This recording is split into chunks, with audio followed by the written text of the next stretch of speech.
Good morning, everyone. So, today we are going to start the next topic after full wave rectifier. तो as you know एक बार फिर से अगर हम जो है वो रेक्टिफायर का जो आउटपुट है उसको डिस्कस कर लें, then it will be better to start the new topic. तो आपको पता है चाहे वो हाफ वेव रेक्टिफायर हो और it is a full wave rectifier, but जो आउटपुट हमें मिल रहा है दैट इज़ यूनी डायरेक्शनल. एक डायरेक्शन में तो मिल रहा है बट पल्सेटिंग मीन्स इसको डीसी नहीं कहा जा सकता, बल्कि इसके साथ साथ कुछ एसी के कंपोनेंट्स भी मिक्सअप हैं. क्योंकि डीसी जो होता है that will be like this, उसकी डायरेक्शन स्ट्रेट होगी, एक ही होगी. लेकिन आउटपुट अगर इस तरह का मिल रहा है कि वो नेगेटिव डायरेक्शन में तो नहीं है लेकिन वो ज़ीरो से लेके एक मैक्सिमम वैल्यू तक जा रहा है, then again coming to zero. तो इस कंडीशन में क्या होता है कि आउटपुट में से एसी के कंपोनेंट्स को फिल्टर करना पड़ता है अगर हमें प्रॉपरली डीसी को ऑब्टेन करना है. तो प्रॉब्लम ये आ रही है कि जो हमारा रेक्टिफायर है दैट इज़ वर्किंग प्रॉपरली, कि वो क्या कर रहा है, करंट को सिर्फ पॉजिटिव डायरेक्शन में सेटअप कर दे रहा है. लेकिन पॉजिटिव डायरेक्शन में ये क्या हो रहा है कि डीसी के साथ साथ एसी के जो कंपोनेंट्स मिक्स हैं उन कंपोनेंट्स को सेपरेट करने के लिए अब हमें दूसरे तरह के सर्किट का यूज़ करना पड़ेगा. तो अगर क्वेश्चन आपसे ये पूछा जाता है कि why there is a need of filter circuit when we are using rectifier already to convert AC into DC, तो your answer will be कि rectifier is converting AC into DC, but in that DC some components of AC are mixed because that output is unidirectional but it is pulsating. Unidirectional है लेकिन pulse की form में है, क्योंकि एक value से increase होता जा रहा है फिर डिक्रीज हो रहा है, एक प्रॉपर डायरेक्शन में नहीं है. तो आई होप कि आंसर आपको समझ में आ गया और ये भी पता चल गया कि फ़िल्टर सर्किट्स की नीड क्यों है. तो अब जो हमारे डीसी में एसी के कंपोनेंट्स मिक्सअप हैं उनको हमें क्या करना है, रिमूव. तो अब जो हमें नेक्स्ट टॉपिक स्टडी करना है that is filter circuits. Okay. तो filter as it is clear from its name कि फ़िल्टर करना मीन्स सेपरेट करना. किसको सेपरेट करना है, एसी को. एसी को सेपरेट करना है डीसी से, क्योंकि हमें जो करंट चाहिए है दैट विल बी डीसी. तो सबसे पहले आप थोड़ा सा इसको एक्सप्लेन कर देंगे कि we know the output obtained from a junction diode rectifier is unidirectional but pulsating. Such a signal can be considered as the sum of a DC signal superimposed with many AC signals of different frequencies. तो दोनों mix हैं AC और DC signals. We can obtain DC voltage by filtering out the AC components. तो DC से AC components को filter करना है. Here we have two simplest filter circuits. तो अब हमारे पास जो है वो टू सिंपलेस्ट फिल्टर सर्किट्स हैं जिनको हम यूज़ कर सकते हैं एसी को सेपरेट करने के लिए डीसी से. तो सीरीज़ इंडक्टर फ़िल्टर सबसे पहले टाइप का जो फ़िल्टर हम यहाँ यूज़ कर रहे हैं that is series inductor filter. तो सीरीज़ इंडक्टर अगर आपको ये नाम याद रह जाता है then it will be very good to draw the diagram. Because करना क्या है कि रेक्टिफायर तो वही है जो आपने रेक्टिफायर पहले बनाया था, यानी कि इतना पार्ट तो ऑलरेडी आप बना चुके हैं फुल वेव रेक्टिफायर में. ये है आपका ट्रांसफॉर्मर वाला पार्ट, उसके आगे ये है रेक्टिफायर वाला पार्ट जिसमें सेंटर टैपिंग भी है और टू जंक्शन डायोड्स भी हैं. उसके आगे का जो काम करना है वही हेडिंग में लिखा है कि आपको सीरीज़ इंडक्टर, तो यानी कि एक इंडक्टर यूज़ करना है. तो इंडक्टर का सिंबल आपको पता है इस तरह से कॉइल फॉर्म में होता है. ये इंडक्टर है, सिंबल इसका एल होता है. तो इंडक्टर को यूज़ करना है, कहाँ यूज़ करना है, सीरीज़ में यूज़ करना है. तो सीरीज़ मीन्स जो आपका पूरा ये रेक्टिफायर वाला पोर्शन है यहाँ से यहाँ तक, इसके सीरीज़ में आपने यहाँ पर लगा दिया एक इंडक्टर. ठीक है. तो ये हो गया आपका सीरीज़ इंडक्टर. दूसरी बात, आगे का पोर्शन अगर आपको कुछ प्रॉब्लम हो I will send you the pics also. यहाँ वाला पोर्शन आप वैसे ही बनाइएगा जैसे अभी तक आप लोड बनाते आ रहे हैं. ठीक है. ये लोड लिखा है और ये एक रजिस्टर है, लोड रेजिस्टेंस. ओके. तो इतना आपको डायग्राम बनाना है. फिल्टर्ड आउटपुट की नीड नहीं है शो करने की, इसको हटा दीजिएगा. तो आपको ये काम करना है. तो इसीलिए इसका नाम है सीरीज़ इंडक्टर फ़िल्टर. इसमें एक इंडक्टर को यूज़ करते हैं और कहाँ यूज़ करते हैं, सीरीज़ में. ओके. अभी इसका रीज़न भी आपको एक्सप्लेन किया जाएगा ताकि आपको याद रहेगा कि इंडक्टर को सीरीज़ में ही क्यों यूज़ करते हैं. तो सबसे पहले थोड़ा सा अगर हम कंस्ट्रक्शन देख लें तो figure shows the circuit of a full wave rectifier with an inductor of inductance L. Inductance का सिंबल ऑलरेडी आपको पता है, थोड़ा सा आपको यहाँ पर एसी चैप्टर रिवाइज्ड होना चाहिए, आपको याद होना चाहिए कि एसी चैप्टर में जो इंडक्टर होता था उस इंडक्टर का की इंडक्टेंस का सिंबल एल होता था। और इंडक्टेंस एल, क्योंकि हर एक तरह का कंपोनेंट जब उसके कंपोनेंट के अंदर से करंट फ्लो होती है, तो हर एक तरह का कंपोनेंट, चाहे वो इंडक्टर हो, रेजिस्टर हो, कैपेसिटर हो, कोई भी हो, तो वो करंट का ऑपोजिशन करता है। तो सबके अपने अपने टाइप के रेजिस्टेंस हैं। ये आपने एसी में पढ़ा था। जैसे रेजिस्टर का रेजिस्टेंस आर होता है, और mostly the word resistance is use, सबके लिए रेजिस्टेंस ही यूज़ करते हैं। लेकिन इंडक्टर की इंडक्टेंस एल है, तो वो भी एक तरह का रेजिस्टेंस लगाता है करंट के लिए, और उस रेजिस्टेंस को एक पर्टिकुलर वर्ड हमने दिया था रिएक्टेंस, इंडक्टिव रिएक्टेंस, और उसका सिंबल हमने ऐसे बनाया था एक्सएल।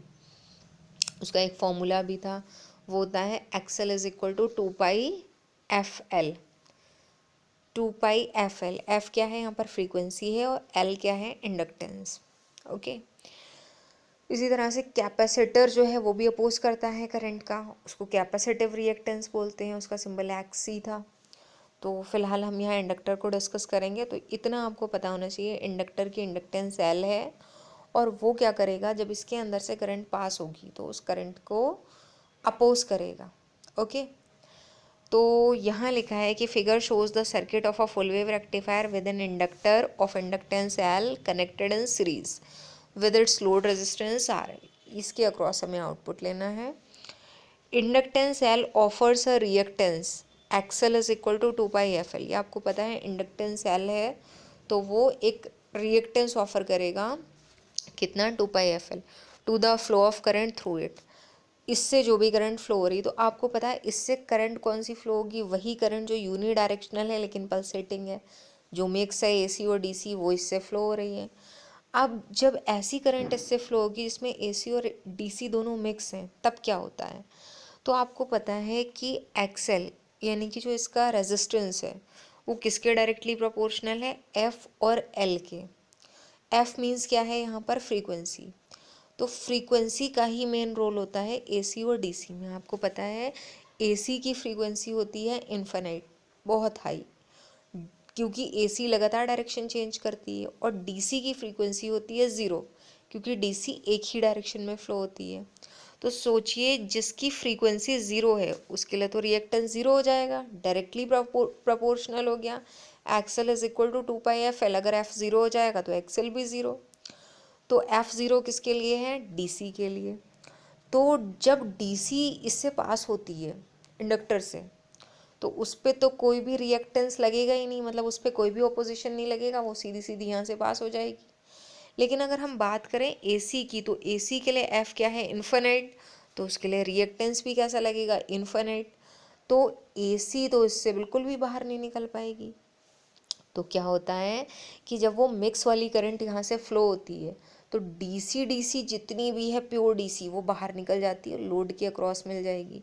एसी जो है वो इसके अंदर ब्लॉक हो जाती है। ओके, बहुत सिंपल वर्किंग है।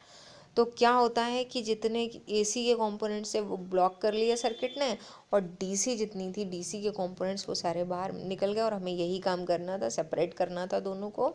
तो हमारी एसी और डीसी जो है वो सेपरेट हो जाती हैं, और कहें तो एसी जो है वो डीसी से फ़िल्टर कर ली जाती है। अब एक और चीज़ मुझे आपको बताना है कि एल सीरीज़ में क्यों आ रहा है। तो एल को जो सम अप करने का तरीका है, अगर इंडक्टेंस को हम सीरीज़ में ऐड करें तो जो इक्विवेलेंट वैल्यू है वो इंक्रीज़ होती है, यानी कि इसका फॉर्मूला L1 + L2 + L3 इस तरह से लिख सकते हैं, सीरीज़ में इंक्रीज़ होती है। और जो कैपेसिटेंस है वो आपने पढ़ा है कि कैपेसिटेंस को सीरीज़ में अगर हमें लिखना हो तो 1/CS रेसिप्रोकल करके ऐड करते हैं ना। तो याद रखिएगा कि जब भी हम इंडक्टर को लगाएंगे वो सीरीज़ में लगाएंगे, और कैपेसिटर को अगर हम लगाएंगे तो पैरेलल में लगाएंगे। एक और पहचान है कि यहाँ XL directly proportional to L है, और एक्सी जो होता है वो आपको फॉर्मूला याद होना चाहिए, 1/2πfc होता है। तो यानी कि इसका जो रिएक्टेंस है वो सी के इन्वर्सली प्रोपोर्शनल है, तो इसीलिए जो कैपेसिटर है उसको पैरेलल में यूज़ किया जाता है इंडक्टर को सीरीज़ में।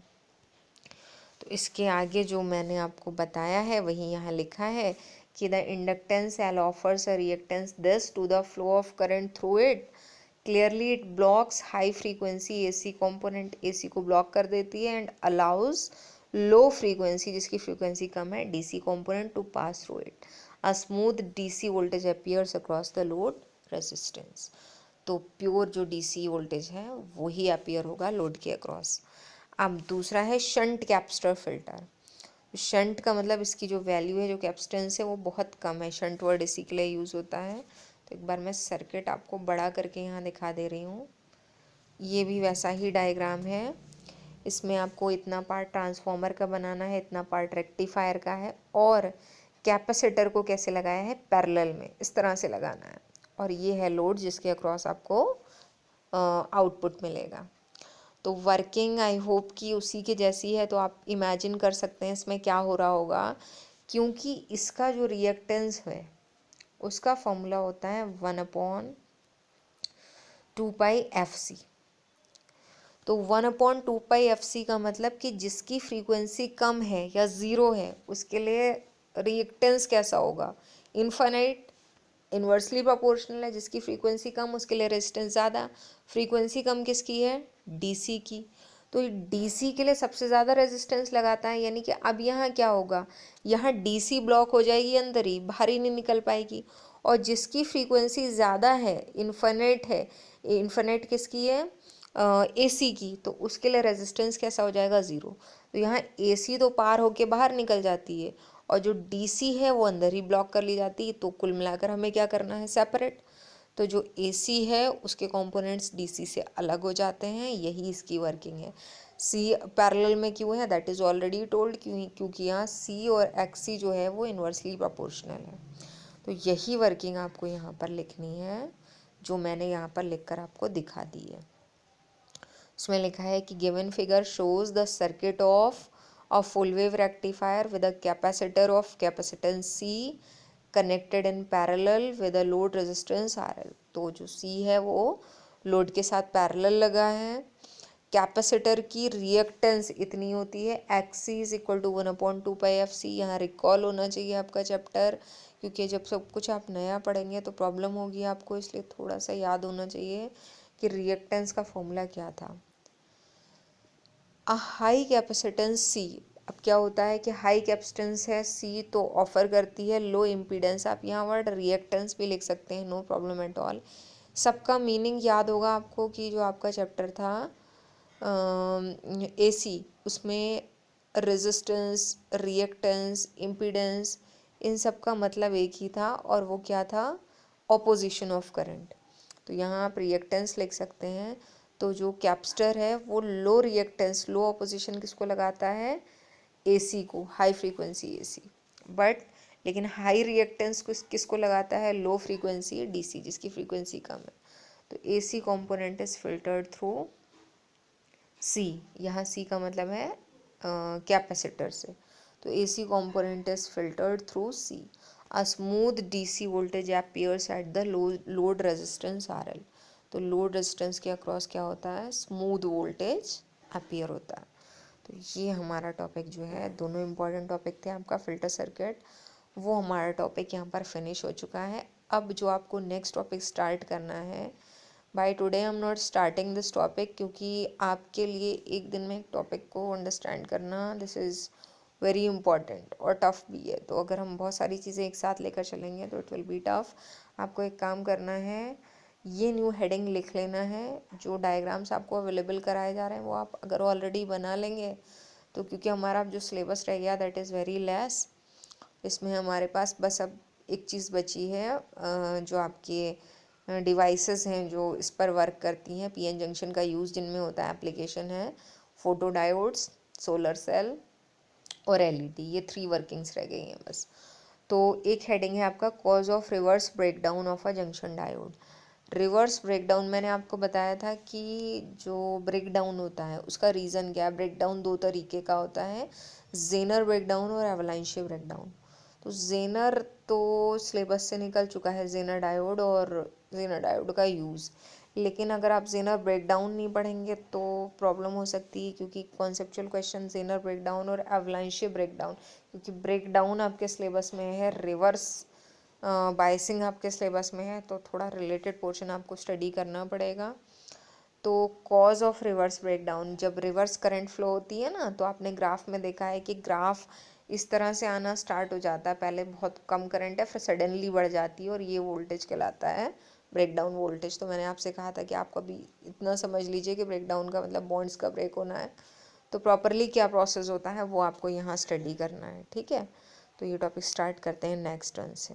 Okay, thank you.